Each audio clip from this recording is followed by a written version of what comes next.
Welcome, ladies and gentlemen, boys and girls, children of all ages, once again to the Chelsea Roar, the Chelsea podcast by the fans for you, the fans. I am your host, Ian the Dynamo Kelly, joined as always by my main man, Alex Byrne, Alex J. Byrne to you.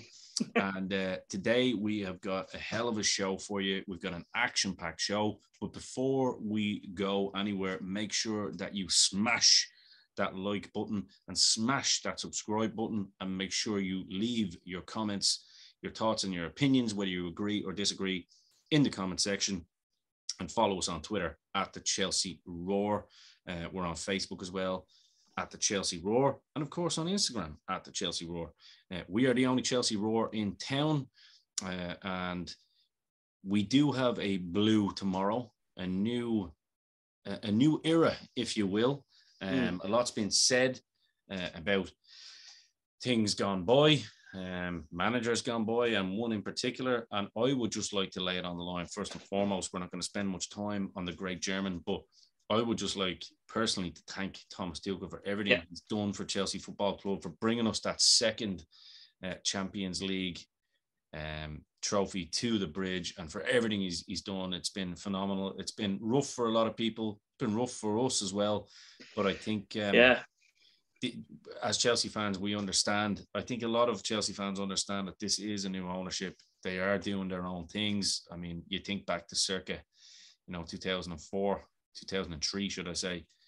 But no, it was actually 2004 when Claudio Ranieri got let go, and a lot of people thought that was unfair because he had done a good job getting us in top three, got us close, got us to a semi-final of a Champions League. Listen, new owners want their own things. It's just the way it is. There's going to be disagreements. I don't think it's that personal.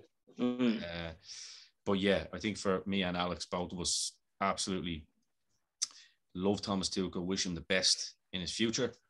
But I'm also looking forward. It's the first English manager since, can you remember the last English manager we had? How can we forget the last English manager that we had? Full-time English manager, not caretaker. Last full-time English manager that we had. Well, of course, I mean, he might have played a game or two for Chelsea as well, the previous English manager that we had. But it's a case of, look, I just want to say, as far as about Tuchel, I'm pretty devastated he's gone. Love him. He's a nice guy. Goes down as a Chelsea legend for winning that second Champions League. And, look, obviously, we're all very upset to see him go. Like, his statement he released the other day was quite a hard read. You could see, actually, because he's been let go from jobs before, a la Dortmund, Mainz, I think was the same, PSG. But he was genuinely upset because he loved the club and he connected with the fans. So, look, I'm sad to see him go. And every time I kind of see something new and, like, it's a memory of Tuchel, I'm like, oh, God, I'm really going to miss this guy because he was a great manager. I think he was a great man for the club. He seemed to love the club. And, look, I mean, nothing I could say or do was going to change the fact that he is gone. I do wish him all the best in the sense that he seemed to not be happy with the extra he was given, in terms of signing players. He just wanted to coach a team, and it looks like himself and Bowley just didn't get on. I know Ronaldo was a big bone of contention. I've gone on record and said personally, some people said, no, I would have loved Ronaldo. I think he would have gotten us 40-something goals a season. I think he would have been great. But I just hope from a personal point of view that Tuchel, whatever happens next, it works out for him because he is a top manager and he does deserve to go somewhere and enjoy himself. But look, there was life at Chelsea before Thomas Tuchel. There's going to be life at Chelsea after Thomas Tuchel. And as you said yourself, the new man is Graham Potter. The first full-time English manager since the great Glenn Hoddle, even if he did play for those noisy butlers. What about Lampard? Well, sorry, I was going to say, sorry, my apologies. The reason I wasn't going to put Lampard in there, I actually had something written down and I thought I'd be a smartass and not look at my notes. But there you go. That's why I have Alex here to correct me on this. I was thinking that. I was like, I was meant to say the second. I'm looking at my notes here. It's like the second full-time English manager since Lampard. I was thinking that. I was like, oh wait, Lampard was the first. Yeah, I know. There you go.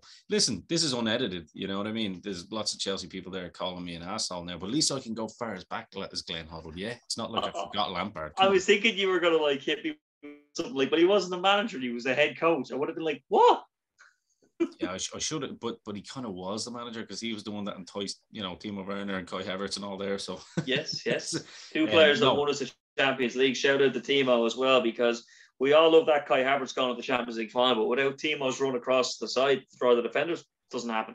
Just like without Fernando Torres, there is no Chelsea Champions League as well. Just saying. Exactly. Two flops, but helped us to win Champions League. So yeah, I remember actually quickly before we get into it. I was going to say quickly.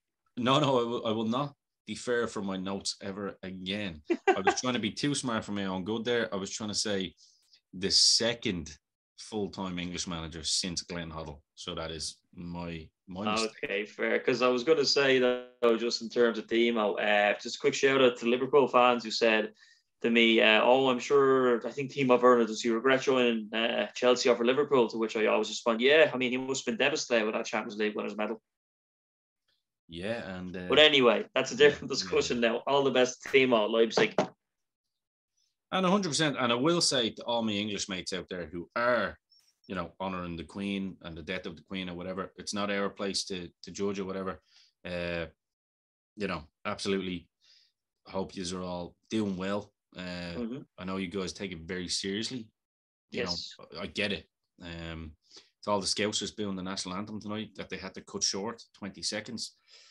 I would just say to the Scousers real quick, if you're Scouse and not English, well then, why don't you just return all the trophies that you won under the English Premier Division and under the English FA Cup and the EPL? Why don't you just, the one EPL that you won, why don't you just return them all and go and play in a different league?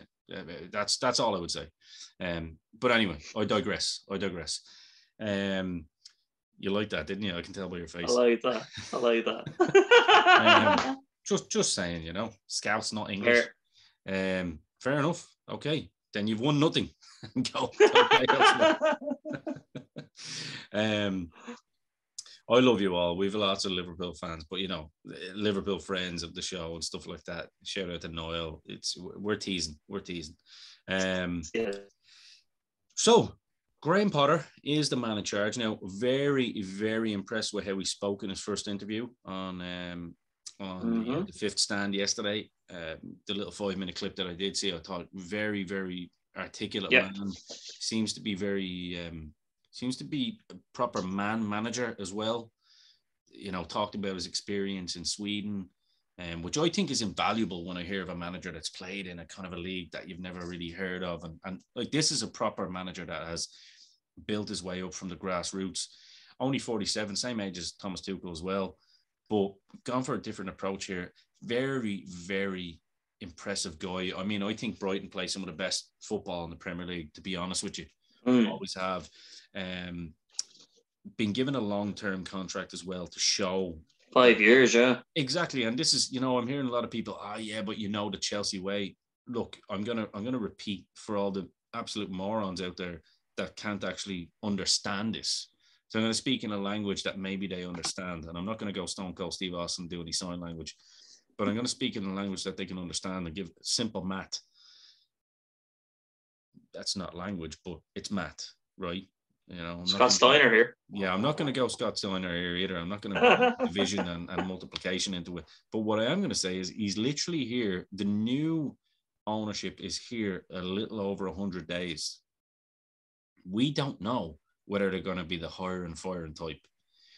Quite clearly, we needed this kind of commitment from the previous ownership probably 2 or 3 years ago. Let's be fair.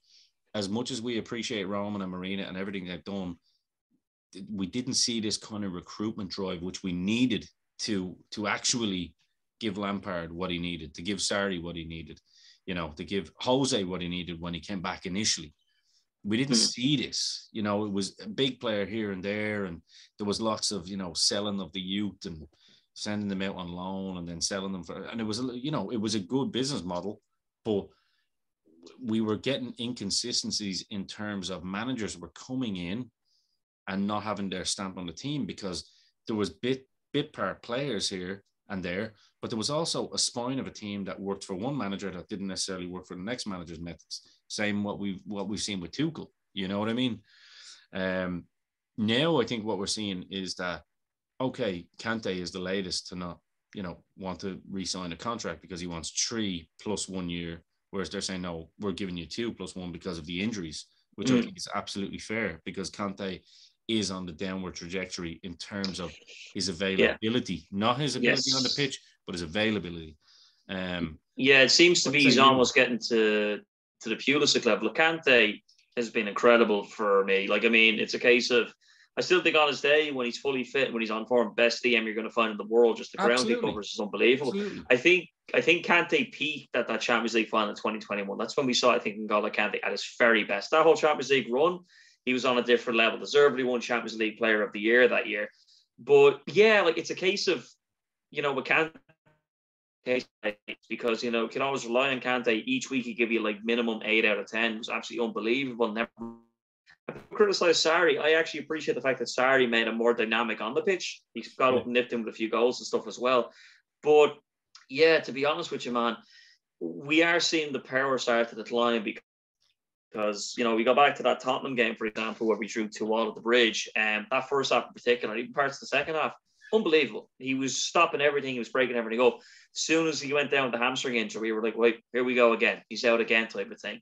I think we really started to see that in Lampard's first season. That's when we really had a lot of trouble with Kante. But we go back to Tuchel. I know criticism some people have said about Tuchel is that when Kante's on the team, he didn't seem to know how to play. Or Kovacic. I think Kovacic and Jorginho can definitely play together. I think there is definitely too much. Listen, I like Jorginho, but I think there was too much emphasis on Jorginho as well. And I don't think Tuchel ever fully addressed that midfield situation in terms of giving other people a shot, trying out different formations. Well, I know he tried different formations, but it wasn't for a prolonged period of time. I know some people will say, oh, well, he's tried this formation, that formation. I think Jorginho seemed to always be his key man. I think depending on what way you're setting up, especially with Thiago Silva, who's like that sweeper,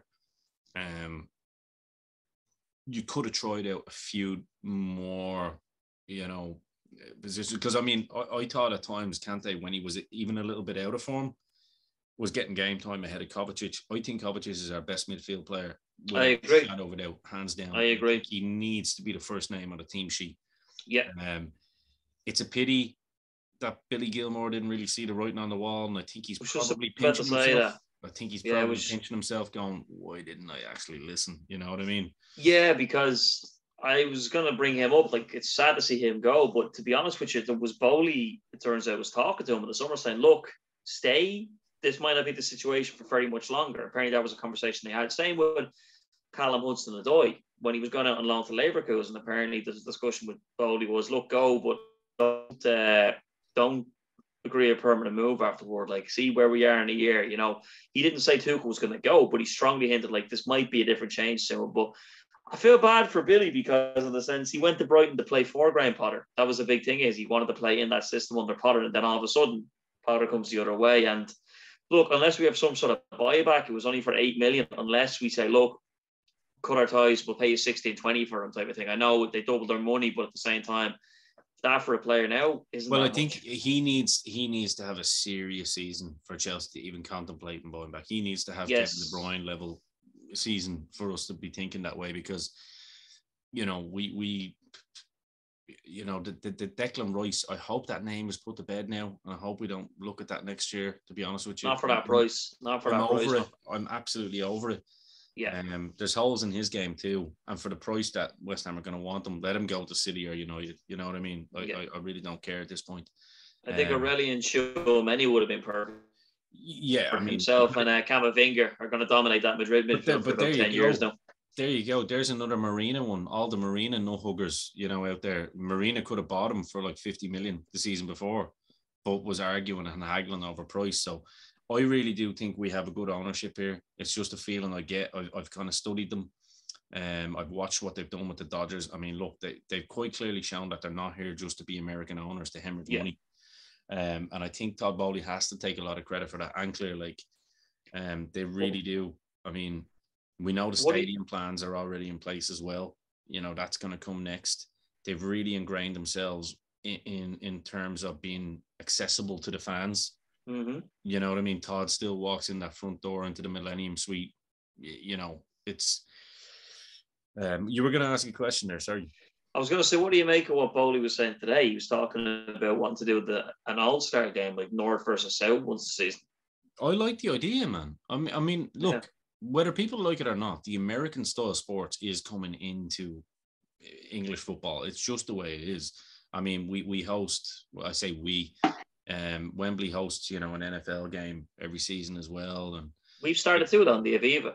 Yeah, of course, man. And you know what?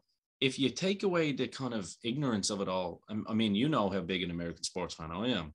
Yeah. It's very good. I mean, their ideas on the cap system, working within the cap system is genius, I think. And then it's a case where you have to play and you have to honor your contract. I know football, the squads are too big, it's too diverse, maybe it could be a thing that will happen down the line. I don't know. I think it's a great idea. I really do. But we're not here to talk about that today, but I definitely think Bowley has some very, very innovative ideas. And the fact that he's so well respected already amongst other Premier League clubs, including Man City, a lot of people have spoken very, very highly about him. A lot of journalistic trash is coming out at the moment saying, oh, he proposed this idea with an extra man on the pitch for a formation with Tuchel, with a 4-2-3 with a 12th man. This is just absolute nonsense that the likes of the rats on Sky Sports like Jamie Carragher and Gary Neville feed into, and Rio Ferdinand coming out today. Like, Rio Ferdinand doesn't give two shits about Thomas Tuchel. It's just an opportunity to have a dig at Chelsea. And we know that. And we love it. And guess what? The tears just taste more and more salty because I'll be waiting in the wings until United lose their next game. And then all of a sudden, it'll be the ownership's fault. And then they'll stage that protest. The same kind of protest they were going to stage until Casemiro arrived on the scene. Absolute morons. I was going to ask you, though, the question I have for you is, what do you think of all these comments, though, about Potter saying that even if he doesn't get Champions League football, won't be in danger of losing his job? I like that. I like that. It worried me a bit because I'm like, if the standards drop too low, what are we going to do? Well, not necessarily, because I think it's making a statement straight off the bat that there is no player power anymore. He's our man. You follow his methods and that's it. And I think it's a safety net, and I think it's a good thing to say, because what are you going to come out and say? What's the opposite to that? Yeah, I suppose it's one of those that we expect this and that. But yeah, I don't know. It's an interesting one because we've seen at Chelsea player power is pretty rampant. It's been an issue for many a manager now. Has been for so long. So I think, I think JT and all has probably got a good connection with Potter down at youth level as well. So they'll be seeing, I'm sure there's going to be regular contact there. And we know, listen, this is one thing about Graham Potter.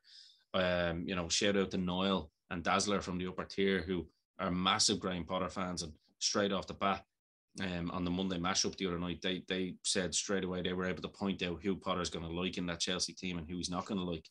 And it was actually very interesting to hear their talk, especially Dazzler, because he really studies football and absolutely loves Graham Potter as a manager. What did they say?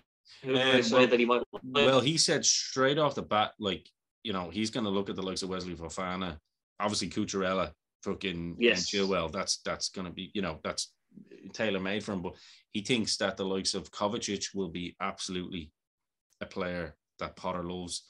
Jorginho could be 50-50 depending. But the likes he loves him apparently, though. The big one that came out was apparently he might even want to make Jorginho the club captain. Okay, well, I'm okay with that as well. I mean, I think Jorginho, when he's in the right system, is absolutely perfect. So he could do. But I mean, this is just someone looking at it from the outside in. But two players that really stood out, and don't forget, who wanted Loftus-Cheek this year?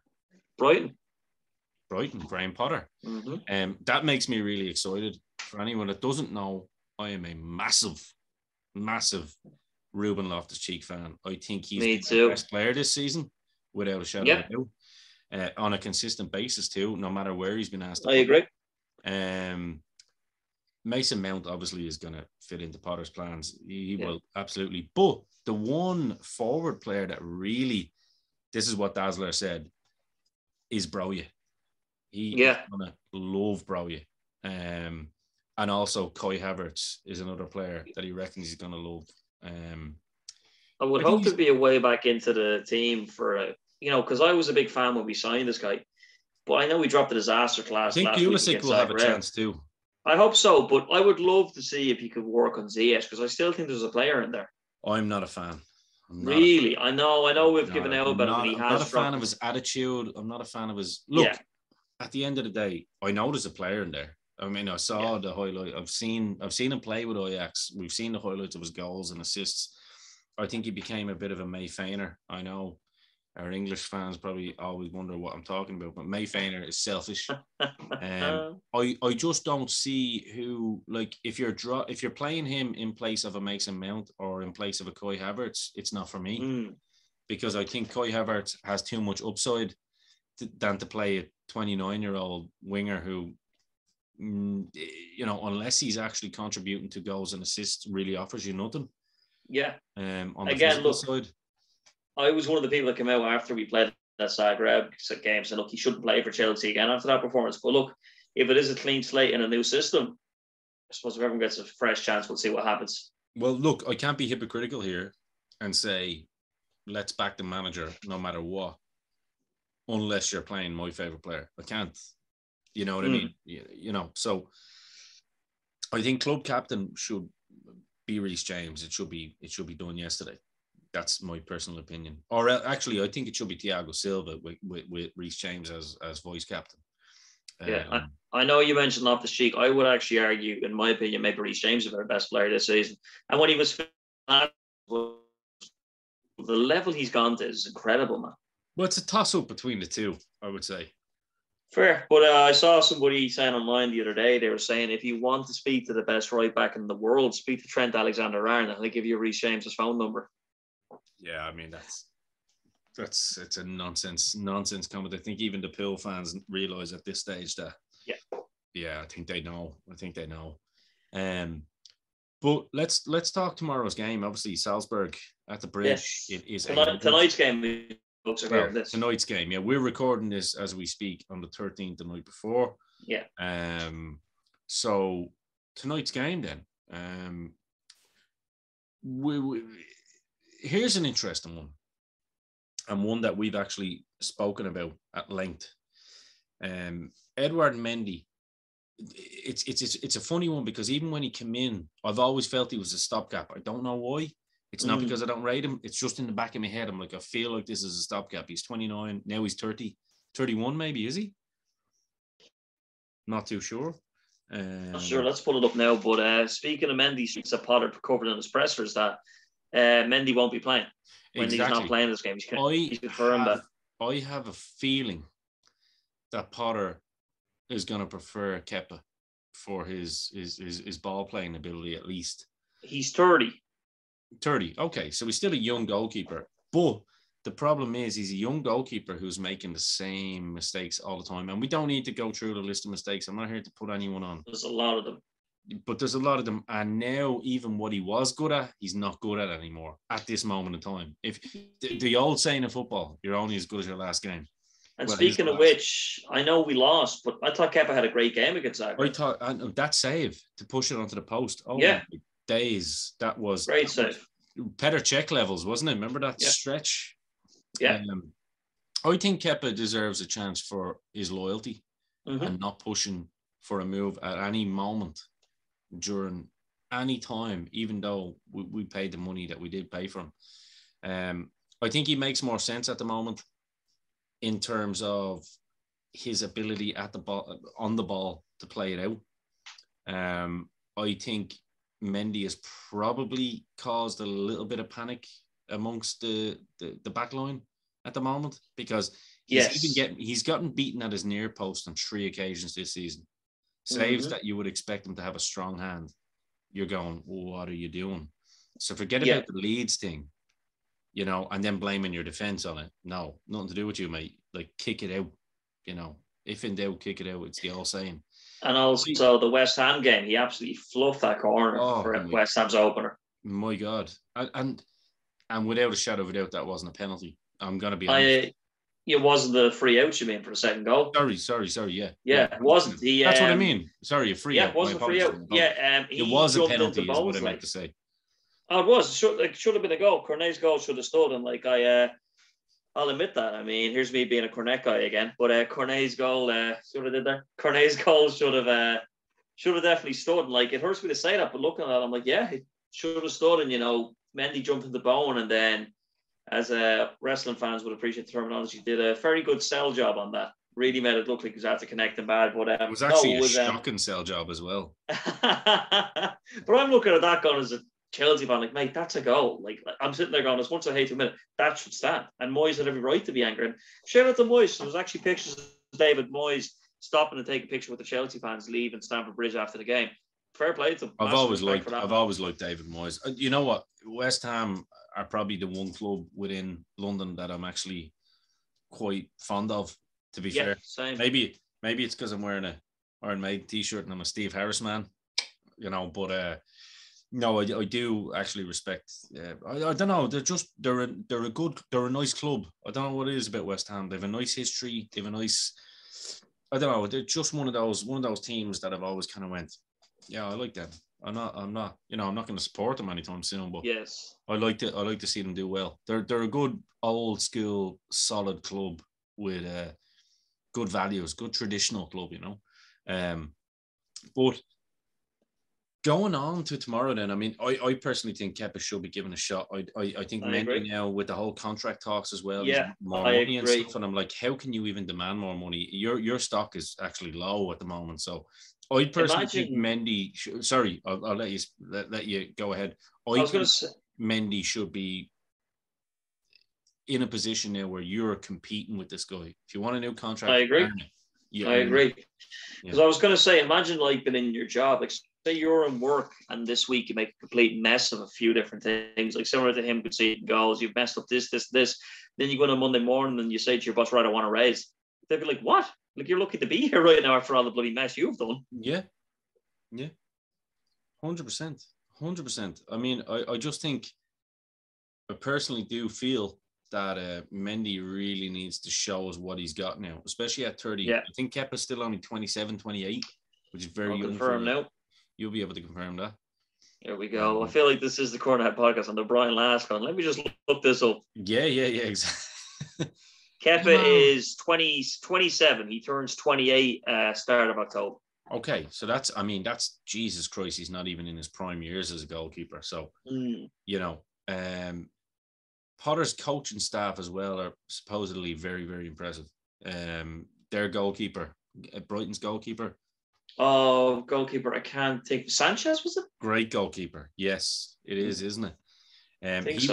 He was one that Dazzler also predicted would end up at Chelsea in January if the current goalkeeping situation doesn't improve, which I thought was interesting, and it kind of does make a lot of sense because I think he's a youngish goalkeeper as well.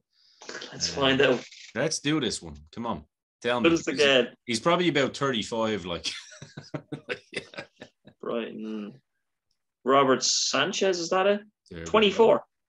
There you go. So Dazzler, on the money, my friend, on the money.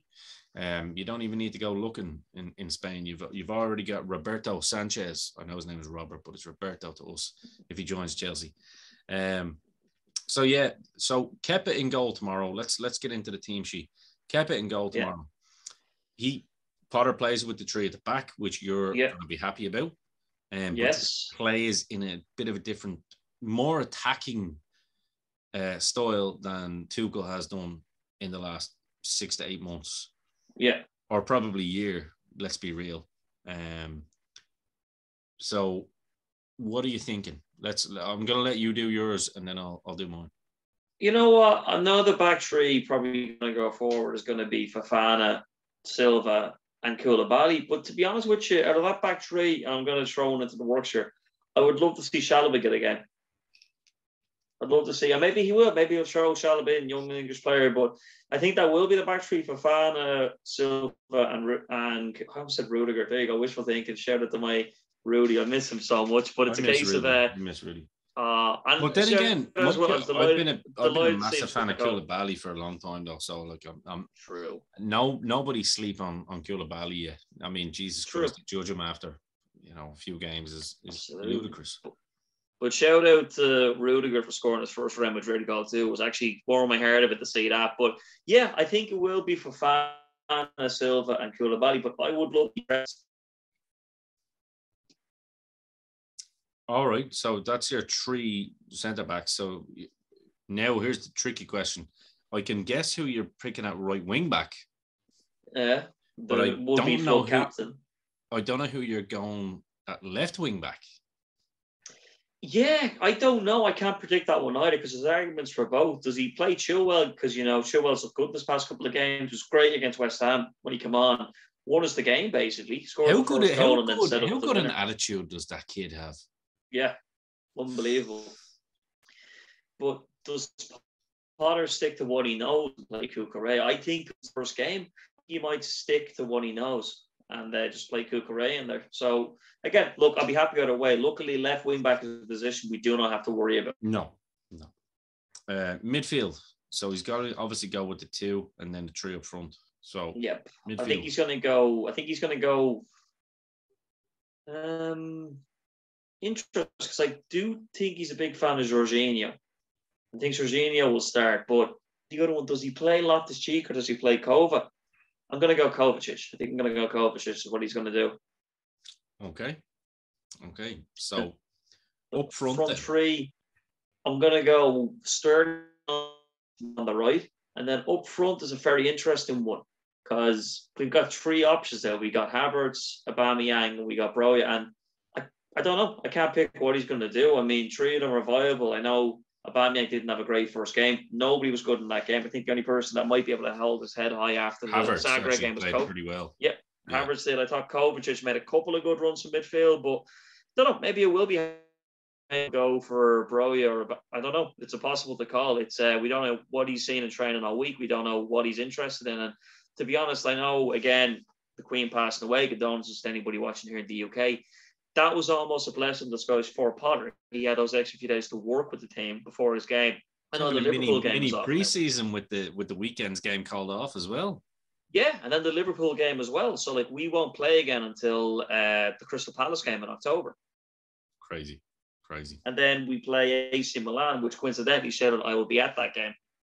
Nice. That should be fun. Get to see the beautiful Giroud again. I'll be there with you in the new year. Don't worry about that. I'll be there. Sounds good to me, man. Thanks to the Dublin Supporters Club. Yeah, fantastic club. Anybody from Dublin watching this, please join the Chelsea Dublin Supporters Club. Let them know where they can find them, by the way. Shout out to them now, real quick. Yeah, of course. If you want the Facebook Chelsea Dublin Supporters Club, you can get onto them and any information about joining. You got to have your Chelsea membership, and then the registration for the Dublin Supporters Club is open until I think it's the 17th of December, so we still have a couple more months to get that sorted out. And guys, highly recommend joining. Not just for tickets for games. It is a supporters club. It's a social club. They meet up for games. They have monthly meetings, and it's really nice. And it's important to actually go and meet other Chelsea fans, because you were the same as me growing up, man. There weren't many of us around, so to actually have a group like that was great. I mean, last week, for example, we all met up and watched the Zagreb game before we did the monthly meeting, and it was great just to see all the guys again. You make a few friends out of that, and Paul, who runs it, on the ball with everything, really, really good guy. Couldn't ask for somebody better to run the club, and really, really nice folks. Highly recommend anybody in Dublin join it. You really won't regret it. It's only €15 for the year, so can't argue with that. You'd spend that on 3 beers. You know what I mean? There you go. Think about it. One if you go to Temple Bar. Well, yeah, that's true, but we don't want to give you that. We want to give you Chelsea membership. There you go. You'll appreciate it much more, guys. Trust me. Yeah, 100%. Really, really good, guys. 100%. I'm going to give you my team now. I'm going to go with Kepa. Yep. The same 3 at the back for Fofana. I think he's going to give Fofana a game at right wing, or at right centre back, should I say? Koulibaly, or he might switch that up. He might switch Fofana over to the left side and put Koulibaly in his natural right-sided position. That's really prefers, isn't it? Exactly. And then I think he's going to go with Chilwell rather than Cucurella. And then you're going to have the journalists go, "Oh, he's not happy with Cucurella because he left Brighton." I'm like, come on, you kidding me? But if he plays Cucurella, you're going to have the journalists saying, "Oh well, that's Chilwell's career over. He's going to stick to his favourite left back." Damned if you do, damned if you don't. Yep. I think we're going to see. I think we're going to with Azpilicueta. I think we're going to see very, very minimal Azpilicueta this season now for the rest of the season. So, and after his past couple of games, I don't think anyone can argue with it. I love Dave, great ambassador for the club, but his legs are gone. It's kind of similar. It's similar to Kante, you know what I mean? His legs are gone. And Ivanovic. Yeah, exactly. It's very similar to Ivanovic. I was actually only talking to my dad about that. I'm saying, remember when Ivanovic, you're just watching the decline slowly. It was the 15-16 season, man. He never kicked off. No. So I think that's what he's going to go with. I think it's interesting. The midfield one is the one I'm having trouble with as well. I think Jorginho does endear himself because he is a leader. Mm-hmm. And I think he probably just for a safety net, because it's not really a time to experiment. I think he will go with Jorginho and Kovacic, or Jorginho and Loftus-Cheek. Yeah. I think on the left-hand side, I think he's going to go with Kai, cutting in on the left. I think he's going to go with Raheem Sterling. And I have a feeling that he's going to go with Broja. Would love to see Broja, especially with Reece James with man. Because I think Broja could be the new Costa/Drogba. I mean, his movement is fantastic. He's a big boy. I mean, he hasn't even filled his bones out yet. And he's looked good. He's looked good when he's come on. Really good, man. He's got pace, power. He's not afraid to mix it up. He's got that shithousery that us Chelsea fans love about him, I think. He reminds me a bit of Mitrovic. The way he kind of has the whole, look, let's get in. He's not going to take any messing. Yeah. Kind of Mitrovic with Costa. And also, great to see Costa back in the league too. 100%. Glad he got that. Love Diego. Sorted out. Absolutely. Yeah. For whatever reason, he didn't get, whatever that stupidity was for Costa not getting registered was just absolutely ridiculous. Just hope he doesn't do anything to us. But I hope so. I expect a good, solid performance tomorrow. I think we're going to see with the 5 subs. I expect them to make use of those subs as well, to see the likes of, if Ruben doesn't start, I expect them to play Ruben at some point. Conor Gallagher, I don't think his book is written yet. I don't think his story is done. There's so much. If you're a Graham Potter coming in, known, and you can get everyone on board, and him and his team will be looking at everything going, there's core groups here that we need to, and this is what makes me excited about Potter. Actually, he seems to be well versed in the psychology of things, and talking to players, and not freezing players out and going, okay, so if he sees little different groups and stuff like that, that are kind of little cliques, I suppose. I expect him to go and his staff to be watching that and going, well, let's integrate a little bit more. You know what I mean? Let's bring it all in, and it's very, very easy then to see who's the haves and the have-nots. You know what I mean? When you're looking at that from a psychological standpoint. And I don't mean the haves and the have-nots in terms of financial, because they're all very well paid, but in terms of who actually wants to be a part of this core, who wants to be a part of this team unit, rather than, Ziyech texting Lukaku from the other side of the room going, oh, are you happy with that? Are you not? I mean, there's another one that's come out today,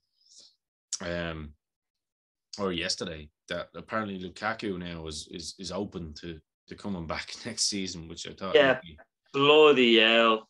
I saw that and was like, came out and he was like, it's like if I had a Tuchel was leaving, I would have stayed. I looked and was like, is this guy for real? Yeah, it's like, what? Like, you basically just admitted that you didn't want to play last year under Tuchel. Mother of God. Look, if I never see that man in the Chelsea jersey again, it'd be too soon. Come on, give him I'm on a joke. I can't even go there. The worst signing in the history of football, man. Oh, yeah. But I do. Let's get into score predictions. I do predict a win tomorrow. Yeah, I'll go with. I think hopefully. I mean, I know Chelsea against Salzburg with the players hopefully motivated. I'm going to go, I think it'll be a professional 2-0 win. I'm going to go 3, funny enough.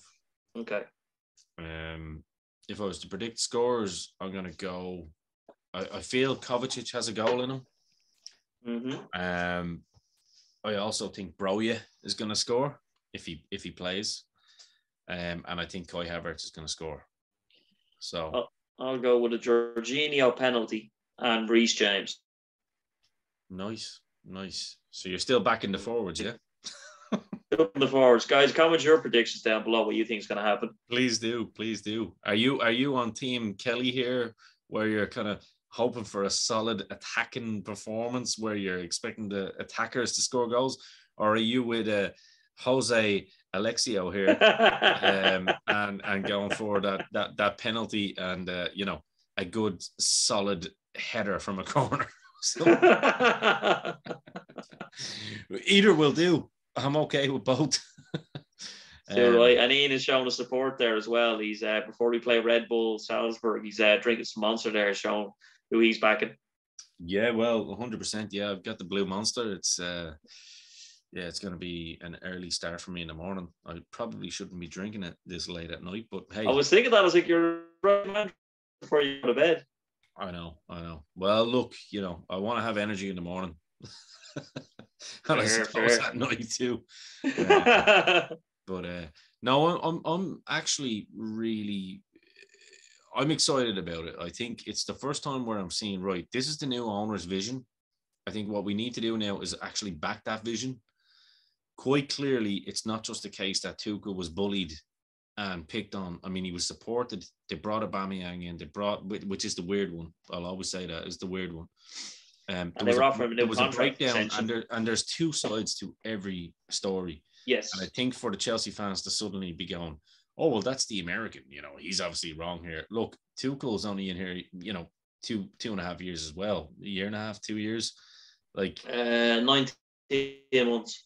Yeah. So, this isn't Jose Mourinho we're talking about. And I don't mean that in any disrespectful way. Jose Mourinho will always be my, he's the one. That is Chelsea and bleeds Chelsea and always will bleed Chelsea. I felt I got away from this undying love for managers after what happened with Conte, because I was like, it's too harsh, because how big a Conte. I had it with Tuchel. You know me. I had it with Tuchel. I had the undying love for Tuchel, but yeah. Look, I mean, I was sad. And again, because I met him and he was just such a cool guy, and like I could see he was. I think he was getting to that proper Chelsea stage, like the little scuffle he had with Conte and stuff like that. His reaction when he saw the banner at the bridge, like that warmed my heart. And look, I mean, Tuchel, I think, needs a change as well, because there was all the first stuff came out last year with himself and his wife splitting up. So maybe it's a good time for Tuchel to do a bit of a change. Maybe 2's time he's the Bayern Munich manager, or he's managing a big Italian. So we see, but Tuchel does well in the future. I really do, except when he plays against Chelsea. Exactly, and what I will say is we've got a young. We say young. He is a young manager. He's 47. That's a young manager. He's hungry. He wants to prove himself at the top level. He wants to prove himself. And like I say, just anyone that hasn't watched it yet, just go and watch him talk. Look at the smiles on his face and his staff's face and the player's face again. You know what I mean? You know who he reminds me of? And I only thought when I was watching this presser today. Have you ever seen Monty Python's Life of Brian?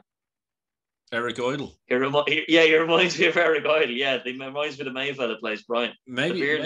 Oh, you mean Brian himself? Eric Idle. Yeah, Brian himself. Oh, yeah, sorry, Eric Idle's the other one. Brian. I can't remember the name of the actor played him, but remember he has the hair and he has the beard and stuff like that. He just reminds me of him for some reason, and the way he talks as well. Yeah. His last ever performance was actually in "Can I Play with Madness" for the Iron Maiden nice video. For anyone, just a little bit of random, unrelated trivia, I suppose. So there you go. It's a variety show now, folks. The variety show. This is what we do here. This is like a radio show. This is what we're trying to bring you here. Put your favorite Iron Maiden song down in the comments. Put your favorite Monty Python sketch down in the comments and let us know too, because this is a family. This is a Chelsea family show. Quickly for yourself though, what's your favorite Python sketch? You know what? In the world of wokeness, Loretta. I'll always love the arguments clinic. I love that as well. But you know where I was coming from with Loretta. I didn't have to say the whole thing.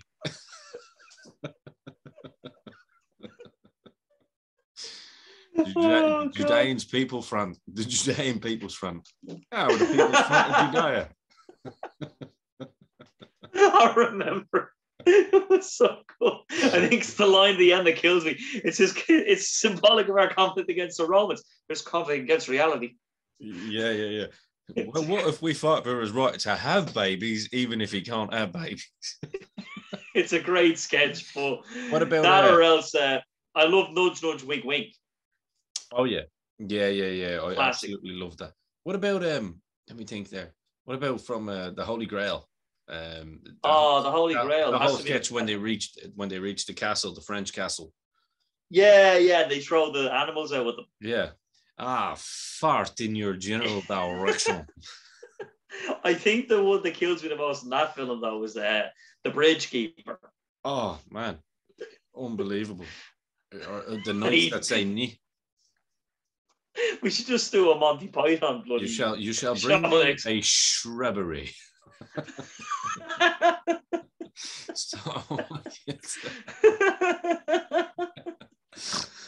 Oh man, Jesus Christ. Oh well, look, we got to finish on this. Biggest dickest. Oh yeah, okay, that wins. What's that about the name Biggest dickest? Anybody else laugh when I mention biggest dickest? And the boys are just sitting there. And then when he turns around and goes, he had a wife, you know. Would you like to know her name? Her name was Incontinentia buttocks. I always love that scene though, where he's like, what's your name? Brian. Brian. No, Brian. Brian. He has to correct him and he goes, I said it the first time. And where he's later in the film, he's reading out the names. Who's release? And they're all laughing. It's like, release Roger. Release Roger. And then release Roger. And then the boys who were protesting outside, they're all sitting there like that, lying on the sand and on the rocks. It's like as if it's just a casual protest. Oh my God! It's genius, so man. Ahead of its time. Do you remember the old? Do you remember the old lad carrying the cross down the road? Some fella comes over to help him. Your man legs it. So the fella who's trying to help him has to carry it. Gets crucified. Or when the Romans are coming into Brian's little gaff, and they all just literally hide behind the curtains and all. The Romans are looking. There's about 20 Romans looking for them. It's like, where are they? Oh, it's genius, man. I love the Python stuff. This has been your Chelsea Roar with a mix of Monty Python. It's always good to laugh at the end of something serious, because even though football isn't life, it is everything. And we are a Chelsea Football Club. So for me, your host, Ian the Dynamo Kelly, we are over and out. For Alex J. Byrne, we are over and out. And for all of you beautiful boys and girls and all of our Chelsea family, we are over and out. Until tonight, come on, you Blues.